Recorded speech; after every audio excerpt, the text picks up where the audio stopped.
Five girls are sitting on a bench to be photographed. Seema is to the left of Rani and to the right of Bindu.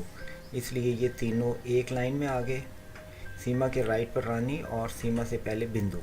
Mary is right of Rani. Rani से right पर Mary है और Rita is between Rani and Mary.